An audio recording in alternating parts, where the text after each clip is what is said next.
or by criticising them? Are we stopping the right to free speech? Well, Charlotte Chorley's from the Women's Campaign at the Cambridge University Union. Morning, Charlotte. Morning. Welcome to the show. Nice of you to get out of the kitchen and talk to us. Yeah. Well, I'm currently sitting in my office, doing my job. Oh, yeah. Who's making lunch? Nobody at the moment. Yeah, I don't know. I guess, I'll be doing that when I get time. Yeah. Do you find these sorts of comments just absolutely offensive in this day and age? Or does Tyson Fury have a right to say what he thinks? No, I don't, especially given his prolific nature and public personality. I don't think there is reason to have those views kind of, publicly aired. Sports Personality of the Year he could be on the BBC. Sorry, can you say that again? He could be Sports Personality of the Year on the BBC. Yeah, I know, and that's quite concerning. Certainly, but there's the petition that's been launched by Change.org, which has got thousands of supports, which I think kind of demonstrates the public outrage about this. Doesn't he have a point though? The Bible, if he refers back to the Bible, the things he said about homosexuality, the things he said about abortion, can he use the Bible as a defence? He can certainly use it to kind of, explain why he has those views, but it sort of comes into conflict with what is generally deemed acceptable in society today. Doesn't freedom of speech mean that we can air our views, we can say what we mean? Not at all. Freedom of speech has always been a privilege that protects those in minority groups from top-down oppression and from the dominant structures.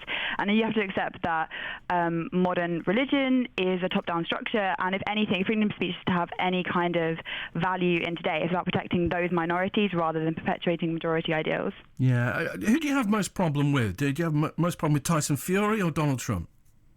Or both? I mean, I'd rather both of them didn't say what they said. I think immediately within the British context, then obviously Tyson Fury, the fact that he's going to be even considered for the position of BBC Sports Personality is incredibly worrying. Why not? He's heavyweight champion of the world. What does his views have to do with what he's done on the sporting field, the boxing ring? Well, I think because the BBC Sports Personality Award was founded and awarded to sports people whose actions have most captured the public's imagination, I think it would be a worrying indictment if he was privileged over some fantastic sports people who have not made such outrageous comments that are really offensive, such as, Chris Froome or Jessica Ennis or Lucy Bronze. I mean, it'd be great to see a woman take that position instead. Maybe some of those have those feelings, but just don't air them. Would that be all right if he kept them to himself? Would that still be all right? Of course not, no. It's one thing to think it and the second thing to espouse it. I mean, both of them are problematic, but certainly conducting themselves as public figures, I think those thoughts should always be moderated or considered before they're said. Let's bring in Peter Reeve, UKIP County Councillor for Ramsey, join the debate. Morning, Peter. Good morning. Now, UKIP are known for making the odd comment. Nigel Farage likes to say the odd thing, doesn't he, that gets people's goats, gets people's backs up. I mean, is that perfectly acceptable?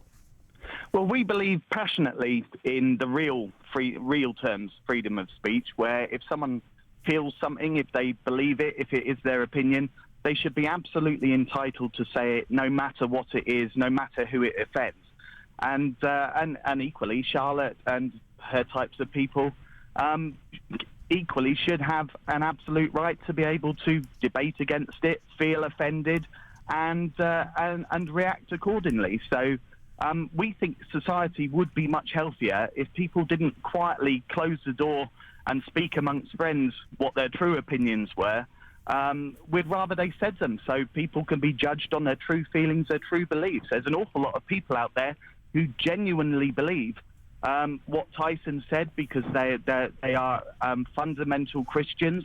I respect them for that. I don't necessarily agree with all of those opinions, but I respect them and I want them to feel that they can say what their true thought is, because the reality, lots of people are thinking that and are terrified to say it in public. Charlotte, if lots of people are thinking it, and somebody's already said that this morning, you go to bars and clubs and private houses, people are saying these things up and down the country. Is it fair to say if that's the case, we can say it in public then, as Peter says? I think the problem with this conversation that we're having today is that it's incredibly reactive, in the sense that Tyson Fury had made his comments without kind of censorship. He's been allowed to say them, and given his status, he'll be allowed to say them again in a variety of platforms. And as such, you've reached out for comment from me after the comments have been said. My freedom of speech has not been infringed, neither is his. The question that we really should be debating now is, where do we go forward with this? Like, we know what he thinks, you know what I think, therefore do we then give this person the privilege of another platform with an incredibly powerful image of being BT Sports Personality of the Year? No, I get all that, Charlotte. But I think the reason we're doing this and we're talking about this morning is I think, many of our listeners want us to have this debate. Many of our listeners would perhaps hold some of these views and feel that they can't express them, and they're being squashed effectively. I mean, it's a tired debate, in the sense that the idea of freedom of speech is often conflated with the, freedom to act without consequence, and it ignores that there's a difference between freedom of speech and privileging. And certainly someone like Tyson Fury is always given the platform. He'll always be allowed to speak out. And the effect of his comments on minority groups relating to abortion or homophobia or women, those are the voices that really should be heard, and that's the freedom of speech that we should be privileging. Yeah, Peter, it's okay then to say anything, even if you offend people in terms of race, religion or sexuality. You genuinely believe that? Yeah, especially if you offend people. I would rather know what someone's quietly thinking and be able to make my opinions on whether I want to associate with them or not, rather than guessing or have it said behind closed doors and always wondering. Doesn't it just encourage bigotry, though, doesn't it? Well, if there are bigots out there, and I'd like to know who they are, I'd like them to express their points of view so I could decide whether I want to associate with them or not. But the reality is that most people feel like they can't say what they actually believe, they can't say what they actually think, because they feel fundamentally oppressed from people like Charlotte. They feel that freedom of speech is only relevant, only allowed if you have a certain perspective, a certain point of view. And I see this all the time in the county council. People frightened of saying what they think, and then behind closed doors they say, well done, and I agree with you entirely. I couldn't possibly say it myself, though.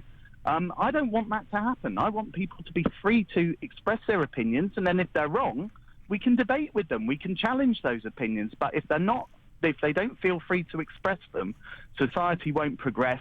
And that's what UKIP believes. We want people to be open, honest, say what they think, and when we think they're wrong, we'll engage with them, we'll challenge them, but we would defend to the hilt their right to say what they think.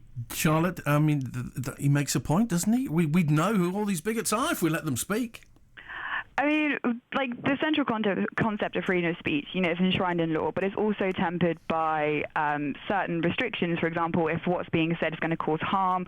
And I think with regards to the comments that Tyson Fury's made, they are certainly causing harm. They're harmful comments to be made about minority groups. And I think the way that freedom of speech is often discussed, and it's being discussed in this context, is that it is this, abstract, total concept, free to exist and applies to everyone, and it doesn't. Certainly in the sense that it, as it stands at the moment, is failing to protect those who really need to be heard, and as always is the case, is privileging those who can say incredibly harmful things. Yeah, it's an interesting debate. Charlotte, thank you very much for coming on this morning. Charlotte Chorley from the Women's Campaign at the Cambridge University Union. You heard from Peter Reeve, the UKIP County Councillor for Ramsey. Charlotte saying, you've got to be careful what you say. You shouldn't be upsetting people. Absolutely not.